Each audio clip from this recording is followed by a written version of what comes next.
ay tungkol po sa kawalanghiyaan na iyan. Tungkol po sa talaga namang katigasan na po, hindi ng mga mukha nito. Katigasan talaga ng mga... Katigasan ng ano. Ha? Wala na silang takot eh. Oo. Klarong-klaro na ang batas. Malinaw na, pero nilalabag nila. Oh. So, anong kahulugan nun? Diba? Ano na ho talaga? Hinahamon na ho talaga tayo ng mga taong ito. Kaya, bilang Pilipino, ano ang kaya mong gawin? Ano ang maaari mong gawin? Kasi nga kung papayag tayo na ito'y makalusot na naman, definitely po, ang susunod na henerasyon ang siyang magmamana ng problemang ito. It's now or never. Think about it. Abangan po ang ating pinaghahandaan na Think About It episode. Anong title niyan? Ang title nito hinahanap ko pa. Oo. But definitely po ayaw ito mo ba masyado tungkol pa rin. maging harsh? Tungkol pa rin po sa kanilang kawalanghiyaan. Ay, di yun na ang i-title mo. Walang hiyang gobyerno yan. Ay, sorry. Makukulong ba ako? Makukontempt ba ako? Hindi naman Baka lahat. mauna pa ako, ha? Oo. Ay, di sige. Di yun Kasi nung una tinamaan. po, Walang hiya. purgahin ang gobyerno. Oh, walang hiyang gobyerno yan? Eh, di patanong na lang. Parang sumait.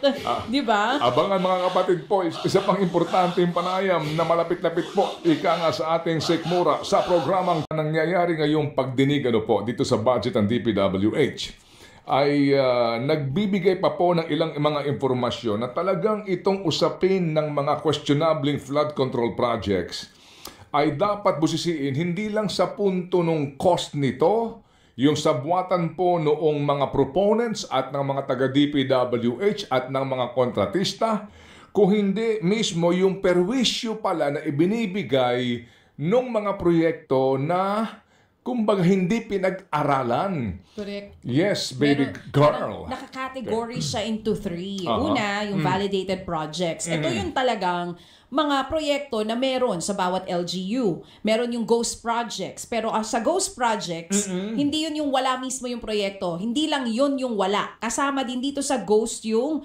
doble na proyekto o di kaya hindi pa rin natatapos na proyekto. At ito yung matindi, maladaptive projects na kahapon ko lang dinalaman. Mga proyektong mali na yung disenyo tapos mali naman yung lokasyon. Napag-usapan nila kahapon na merong mga halimbawa flood control projects na hindi naman kailangan. Di ba? Kumbaga walang nakikinabang. Parang sa procurement nga po ng ibang mga agencies, supplier driven ba? Para lang ho may gastusan. At eto pa po, kahapon din po ay lumabas yung informasyon, mga kapatid, na ito pong Laguna de Bai, na sinasabi nga din po na dapat ay nagkakaroon ng pangangalaga sa usapin din po ng ang actually na proyekto niyan dapat dredging Noong pa po yan, natigil lang sa usapin din po ng korupsyon at yung hinalangan na may kikita na naman. Kahapon po lumalabas sa paghahayag po ng mga taga-DENR na meron pong mga nangyayari diyang proyekto. Ang iba daw po ang claim dito ay mga flood control project, pero lumalabas na ito po'y reclamation.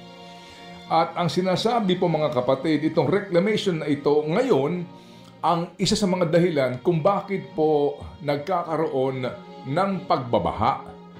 Particular po na tinutukoy dito, ito pong kalsada na kung saan po nandidiyan sa gilid ang Manila Bay, yung C6 Road. Ang binabanggit po naman daw ng Taga-Laguna Lake Development Authority na ang naturang mga reclamation ay wala pong permiso. At ang reclamation daw po ay ginagawa ng mga lokal na pamahalaan at ilang mga pribadong kumpanya. Kung atin pong titignan sa Google, mukhang malaki-laki ng mga areas ito ang reclaimed. At mukha pong na naman ang gagamit dito sa mga reclaimed na ito na mga bahagi po ng Laguna de Bai Kondo na naman. ay malamang komersyal na naman po ito na mga estruktura ang ating aasahan kasi mga kapatid, ito po, kasi along the C6 road ito. Kumbaga, tataas na naman po ang value ng lupa diyan kasi nga po, tatayuan siya ng isang diversion road. Sandali lang po ha. Mamaya po, pag-uusapan natin to ulit. Alam niyo na naman, ito po ay may kaugnayan sa usapin pa rin po ng korupsyon. Pupuntahan lang po natin itong panukala. Hindi ko alam kung totohanan ba ito. Nag-uutos daw ang Pangulong Marcos Jr. sa DOF at sa BIR na pag-aralan yung pagpapababa sa buwis para po sa mga pangkaraniwang mga manggagawa. Sige nga, tingnan nga po natin at tayo kumonsulta sa maalam sa usapin po ng buwis. FM. Alam mo ba, hindi pare-pare. Yung pong issue dito po sa Laguna de Bai, naungkat yan kahapon kasi mismong DENR din. No? Sila Yusek David ang nagsabi nito, ang naglahad nito. Na dito po sa Laguna de Bai, may mga nagpapanggap na flood control projects in relation doon po sa kanila din pong ibinulgar na dito po sa area ng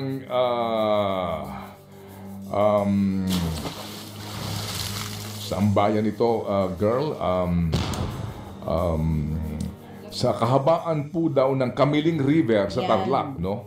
Oo. Meron pong mga flood control projects doon sa kahabaan ng ilog na sa halip na makatulong, Mas lalo pa nagpabaha. lalo pa po nagpabara sa ilog. Yun.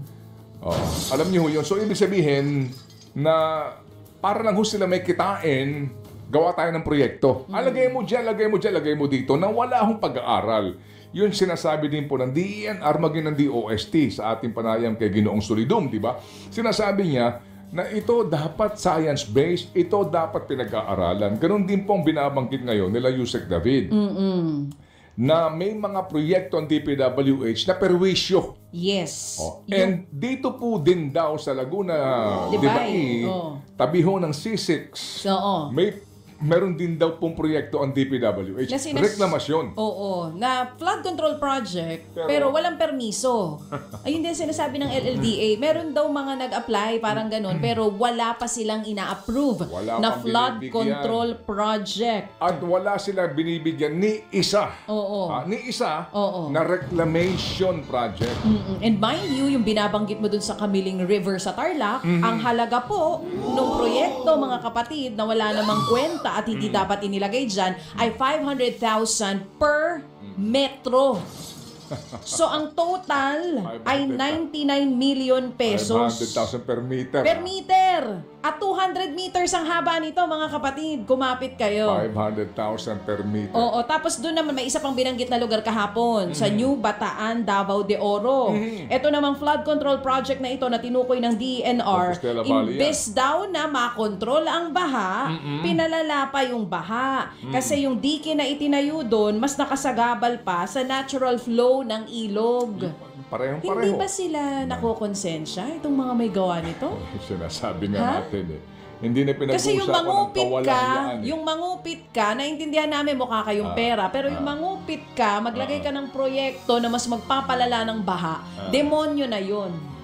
Hindi lang yun basta magnanakaw, demonyo yun. Kasi maayos noong una, baka hindi binabaha yung area, pero binaha lalo dahil dun sa nilagay nila.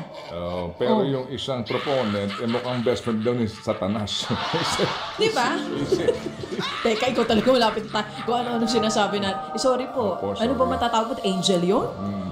Andiyan naman si Brad Jeff kasi gusto kong pahupain itong damdamin ni baby girl. Otherwise tayo mag-winner nga para po naman sa ating pong pagbibigay po ng ayuda. Kasi ayoko pong ma-focus ngayon ang ating pong damdamin sa sama ng loob. Because itong ating isang manonood at tagapakinig masama na din na lumilingon sa tawag. Na anong pangalan? Na lumilingon sa tawag